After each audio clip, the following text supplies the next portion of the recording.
When bedtime suddenly becomes crying, arching, and frantic second winds, parents often blame behavior instead of the missing transition underneath.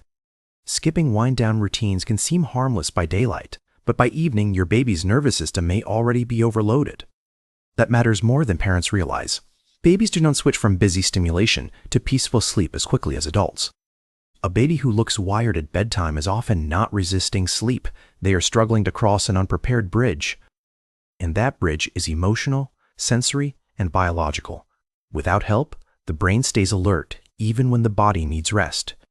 This is why some evenings feel impossible for no obvious reason. Nothing changed except the space between stimulation and sleep. The hidden cost is not just a harder bedtime. It is a baby arriving at night already stressed and unprepared. Once that happens, every small thing hits louder. Pajamas scratch, lights sting, your voice lands brighter, and separation feels bigger. Parents usually see the meltdown. They miss the hours before it, when the baby kept absorbing excitement without enough release. A wind-down routine is not fancy parenting theater. It is a predictable landing strip for an overstimulated young brain. And babies need landing strips because their brains are unfinished. They depend on repeated cues to know when safety changes. Daytime safety feels active, bright, interactive, and outward. Nighttime safety needs softness, slower rhythms, fewer surprises, and emotional quieting inside. Without that shift, cortisol can stay elevated longer. In plain language, your baby may feel like the day is happening. That is why skipping the routine does not save time. It often borrows peace from later and charges interest tonight. You see that interest in false starts, evening fussiness, early wakings, and babies who seem exhausted but somehow suddenly energized. Parents often call this overtired silliness or bedtime chaos, but underneath the baby may be missing help slowing down first. Slowing down is a developmental skill before it becomes a personal skill. At first, babies borrow that rhythm from you. They borrow it from dimmer lights, quieter voices, slower hands, repeated songs, and the sense that nothing urgent is next. When those cues are missing, bedtime can feel like an emotional cliff. Your baby reaches the edge without a railing. Then parents try harder in the wrong direction. More bouncing, brighter distraction, extra talking, and sudden urgency fill the room. But urgency rarely helps a tired baby. A wired nervous system hears intensity as more input, not comfort right now. That is the first hidden cost. You skip the routine, then spend the next hour compensating for the missing softness. The second cost is easier to miss. A baby without a wind-down routine may stop trusting evenings altogether fully. If evenings keep feeling abrupt, loud, and confusing, your baby can start anticipating stress before pajamas even come out again. You might notice the first signs at dinner time. They get clingier, fussier, less playful, or suddenly unable to handle sounds. That is not bad behavior starting early. It is often the body asking for less input long before sleep comes. This matters especially for sensitive babies. Some infants absorb sound, movement, faces, and transitions like everything is turned up high. For them, skipping wind down is like asking an adult to fall asleep right after a fire alarm in traffic. Even easygoing babies benefit because the routine is not only calming, it also teaches the brain what to expect next. Predictability is deeply regulating for infants. When events happen in a familiar order, uncertainty drops and the body softens too. That softening is everything. It is the difference between a baby drifting towards sleep and a baby fighting invisible alarms. And those invisible alarms are real. Babies cannot name them, but their bodies react to abruptness, speed, novelty, and stimulation. A real wind-down routine helps close loops. It tells the baby the world is shrinking now, not expanding anymore. Lights lower, voices slow, activity narrows, and touch becomes gentler. Each cue whispers the same message in different forms tonight. That repetition matters because babies learn through pattern more than explanation. They remember how evenings feel long before words arrive. If your nights feel unpredictable, your baby may not know whether bedtime means comfort, separation, activity, or more stimulation again. That uncertainty can look like clinginess. Really, it is often a baby trying to get closer before losing footing emotionally. Suddenly, they only want to be held. They cry when you set them down, even though they seemed fine earlier today. Parents often read that as dependency getting worse, but many times it is simply evening dysregulation reaching the surface now. And when the routine is skipped repeatedly, the baby can start needing bigger interventions because smaller cues were never established. That is another hidden cost. You lose the gentle tools first, then bedtime depends on rescue instead of preparation alone. Maybe only car rides work now, or only feeding to sleep, walking laps, or holding through every single transfer attempt. None of those responses are wrong, but they feel heavier when a softer, predictable descent into sleep never had room. The goal is not a perfect Instagram routine. The goal is a nervous system pathway your baby recognizes by evening. That pathway can be beautifully simple. One dim room, one song, one feeding rhythm, one calm pace, repeated nightly gently. Simple works because babies do not need entertainment before sleep. They need narrowing, familiarity, and reduced emotional demand there instead. This is where many well-meaning routines go sideways. Parents add more when their baby actually needs less near bedtime. More toys, more songs, more lights, more stimulation, and more effort. All of it can accidentally wake the brain again. A wind-down routine should feel like closing doors, not opening them. Each step should reduce choice and sensation gradually. Think of your baby's day as a snow globe. Wind down is the quiet time that lets everything settle again. Without it, the glitter keeps swirling at bedtime. Then parents wonder why sleep seems close but never fully lands there. This is especially visible after busy afternoons. Errands, visitors, screens nearby, bright stores, or missed naps all leave residue behind. A routine gives that residue somewhere to go. To repetition, the body starts releasing instead of stacking stimulation higher again. You can hear the difference in crying. Overtired crying has a frantic edge that often softens only after regulation arrives. And regulation arrives sooner when the path is known. The familiar sequence starts calming your baby before the crib does. That is the magic people miss. The routine is not separate from sleep. It is part of falling asleep safely. When the routine is skipped, your baby may reach the crib already activated. Then, the mattress feels like abandonment there. Not because the crib is bad, but because the body was not guided gently enough toward separation and stillness yet. This is why some babies only protest at the last step. The earlier emotional support was too thin that night. By bedtime, they need containment, not one more abrupt handoff. Wind down creates continuity so sleep does not feel sudden. Parents sometimes think a wind down routine is mainly for sleep training. It matters even if you never sleep train.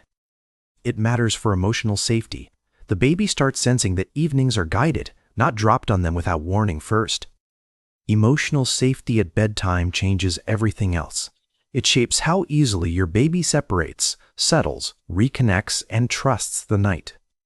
A baby who trusts the night does not necessarily sleep perfectly, but their body stops fighting bedtime like danger itself. And that trust is built before the lights go out. It is built in the 15 minutes beforehand every night. Sometimes even 5 steady minutes can change the whole tone. What matters most is the emotional slope, not length alone. A rushed short routine can still work if it reliably softens things. A long stimulating one may not help either. So the question is not, do you have a routine?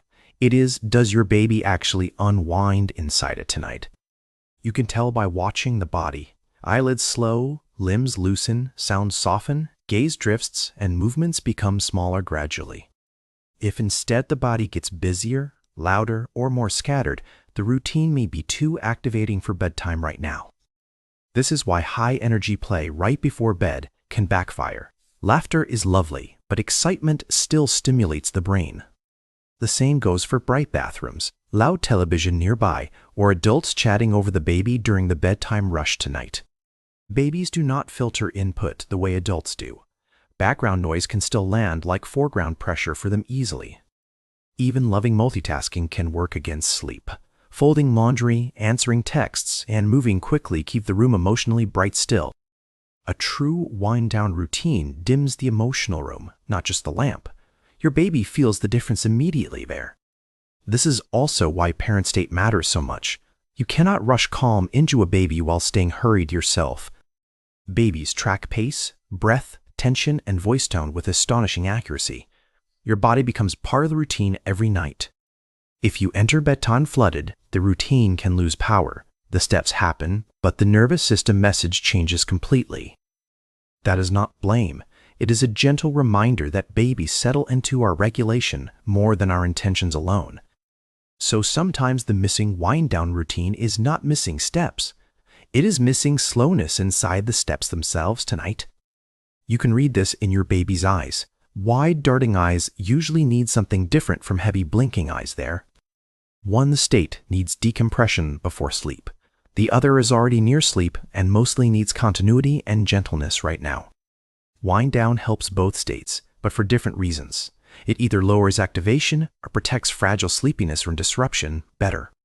This is why consistency beats perfection. Your baby does not need a flawless routine, only a recognizable emotional pattern nightly.